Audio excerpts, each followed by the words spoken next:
There's a kind of regret that doesn't come from what we did, but from what we didn't do.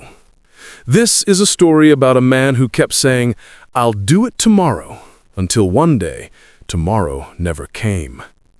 In a small English village surrounded by hills and old stone houses lived a man named Oliver Gray, a 45-year-old clockmaker. Oliver's little shop sat at the corner of Maple Street.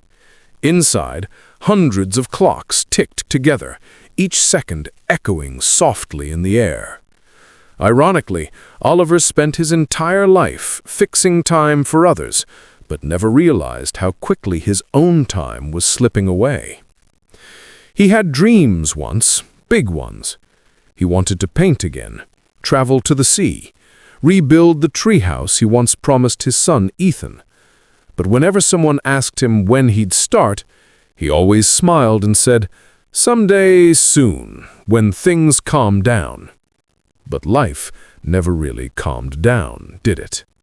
Bills came, work piled up, and soon years passed like falling leaves. One winter morning, Oliver sat in his shop repairing an old grandfather clock. Outside, snow fell quietly. The streets were almost empty. His son Ethan, now 20, came to visit from the city. He looked at his father and said, "Dad, when are we going to finish the treehouse you promised me?" Oliver chuckled softly. "When spring comes, son. I've just been so busy." Ethan smiled politely, but his eyes were sad. He hugged his father, and before leaving, he said something that stayed in Oliver's mind all day. "Dad, sometimes I wonder if you're fixing so many clocks just to avoid hearing your own ticking." That night, Oliver couldn't sleep. He sat alone in his shop, surrounded by clocks all ticking at different rhythms. Tick, tick, tick. Suddenly, he realized how silent his own house had become.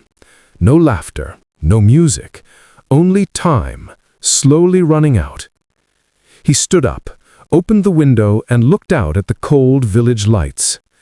"How did I end up here?" he whispered. He had always been waiting for the perfect time, but maybe that perfect time never existed. The next day, while fixing another clock, Oliver felt a sudden pain in his chest. He dropped his tools, tried to breathe, but the pain only grew sharper. The ambulance came. Neighbors gathered, and for a moment, everything stood still. At the hospital, Oliver survived the heart attack. But the doctor told him softly, "Mr. Gray, if you don't start living differently, you might not get another chance." That night, lying in a hospital bed, Oliver couldn't stop thinking. All those years he had spent waiting for the right day, the right season, the right feeling. And now, time had reminded him that it waits for no one. He realized something deep. We don't lose time all at once. We lose it one tomorrow at a time. When Oliver returned home, things changed. He closed his shop every evening at 5. He painted again, even if it wasn't perfect. He rebuilt that old treehouse with Ethan, laughing and making mistakes along the way. He began to live presently. He still fixed clocks, but now he didn't race against them. He listened to them. Each tick reminded him every second was a gift, not a guarantee. Months later, a young boy came into his shop holding a broken wristwatch. Oliver smiled and said, "I can fix your watch, son, but promise me something. Don't wait for time to fix your life." The boy nodded, not really understanding, but someday he would. Because that's the truth we all forget. Life isn't waiting for us to be ready. It's happening right now.